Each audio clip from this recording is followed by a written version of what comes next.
Video देखने के लिए मोटिवेशनल कहानियों को सब्सक्राइब, लाइक और शेयर करें। एक गांव में संपत और कप्तान नाम के दो शरारती दोस्त रहते थे। वो दोनों कोई काम धंधा न करके सारा दिन गांव में आवारागर्दी करते रहते थे। गांव का मुखिया उन दोनों से बहुत परेशान था।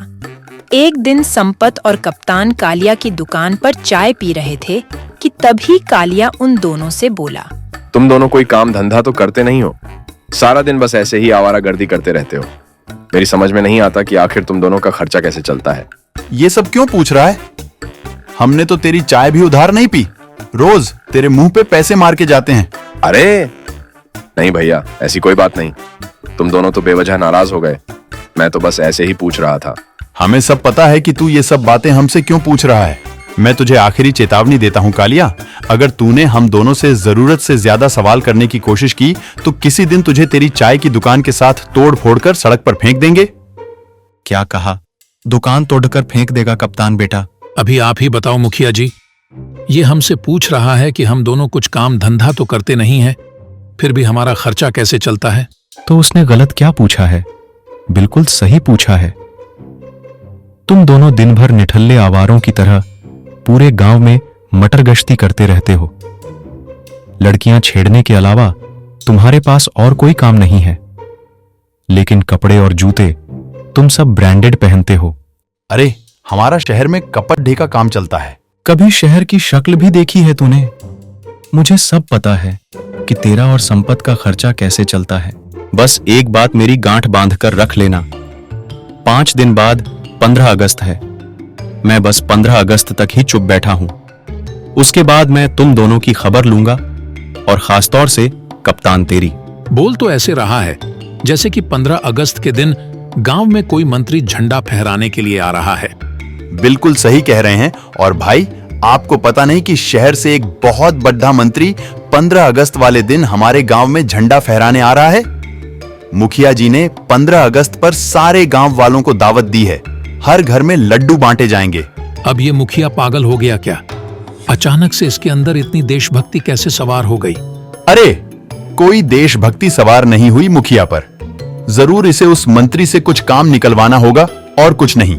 देख कप्तान, मुखिया की बातों से मुझे ऐसा लग रहा है कि जैसे उसे तुझ पर शक हो गया है कि तेरा और उसकी बेटी बिंदिया का चक्कर चल रहा है।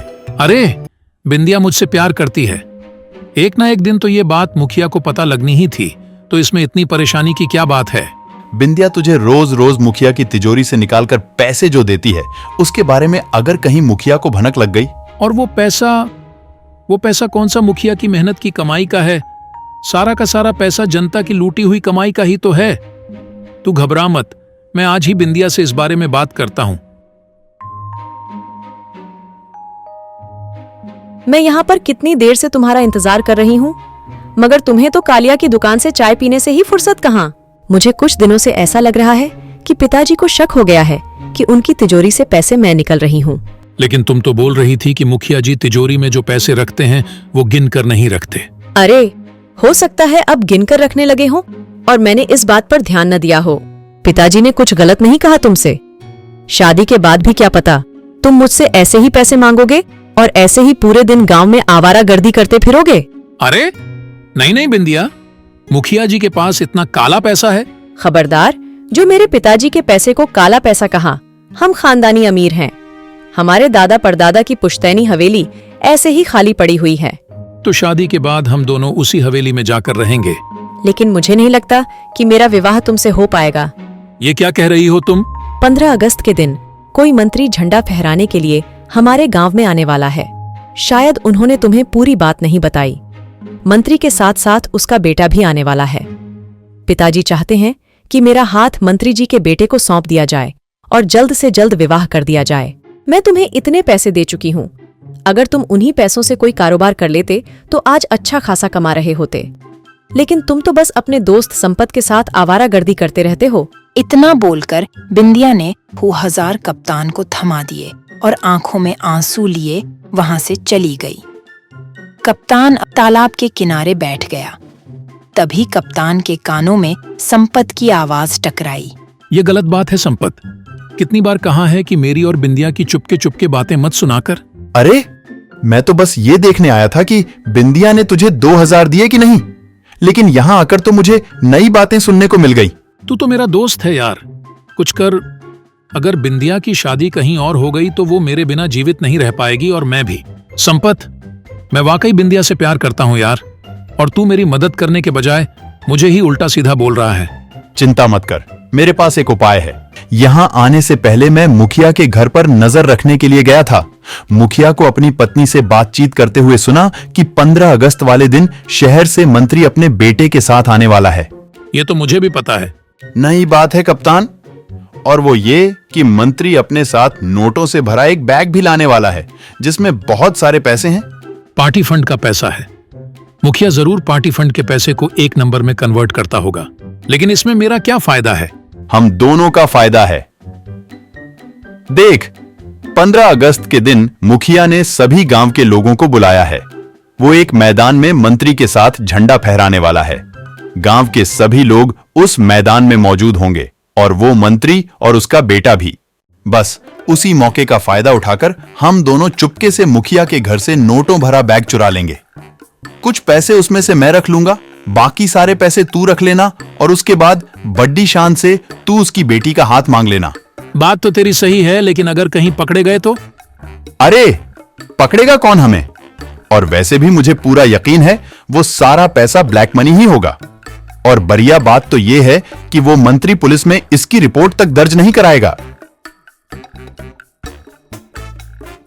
एक काम कर, तू उस कमरे में देख, मैं इस कमरे में देखता हूं। कप्तान इधर आ, मुझे बैग मिल गया। अब इसे उठाने में जल्दी से मेरी मदद कर। तुझसे एक बैग नहीं उठाया जा रहा। पता नहीं यार, इसमें वजन बहुत ज्यादा है। लगता है बहुत सारे पैसे हैं इसमें। हम दोनों की तो निकल पड़ी। इसमें तो सिर्फ ऊपर ही कुछ नोटों के बंडल रखे हुए हैं, और नोटों के बंडल के नीचे तो हथियार है। एक काम करते हैं, इन हथियारों को बेच देते हैं। हमें तो बस पैसे से मतलब है ना। नहीं संपत, ये गलत है। हम दोनों भले ही आवारा हों, लेकिन गद्दार नहीं। ये हथियार जान लेने के अलावा कुछ भी नहीं करते। सब बातें छोड़ दे और इस बैग को लेकर पुलिस के पास चल। अब समझा? हम इस बैग को हर जगह तलाश रहे थे, मगर हमें नहीं मिला। आज के दिन हमें सूचना मिली थी कि कुछ असामाजिक तत्व दंगे कराने की फिराक में है। इसका मतलब मुखिया और मंत्री इस काले कारनामे में शामिल हैं। संपत और कप्तान, तुम दोनों यहां पर क्या कर रहे हो? पहले ये बताओ, ये बैग किसका है? बैग तो मंत्री जी का है। मंत्री जी ने मुझे बताया था कि इस बैग में पार्टी फंड के पैसे रखे हुए हैं। लेकिन इसमें तो हथियार और बम हैं। इंस्पेक्टर साहब, ये जरूर इन दोनों की चाल है। इनके पास हथियार कहां से आए? सीधी तरह से अपना मुंह खोल दे मुखिया, नहीं तो थाने में ले जाकर डंडों से तेरा मुंह खुलवा दूंगा, समझा? मुखिया ने जुर्म कबूल कर लिया, और उस पुलिस अधिकारी ने मंत्री और उसके बेटे को अरेस्ट करने का ऑर्डर दे दिया। मुझे तुम्हारी देशभक्ति पर फक्र है कप्तान। देश के प्रति तुम्हारी ईमानदारी देखकर मैं बहुत ज्यादा प्रभावित हूं। मुझे माफ कर दो माँ, मैं देश के लिए अपने प्यार को भी कुर्बान कर सकता हूँ। जो काम बरसों से मैं नहीं कर सकी, वो तुमने कर दिखाया। मेरा पति देशद्रोही था। मैं हमेशा से एक देशभक्त के हाथों में अपनी बेटी का हाथ सौंपना चाहती थी, लेकिन आज मैं खुश हूँ कि वह एक सही हाथों में जा रही है। कुछ दिन बाद बिंदिया और कप्तान का धूमधाम से विवाह हो गया। वीडियो देखने के लिए मोटिवेशनल कहानियों को सब्सक्राइब, लाइक और शेयर करें।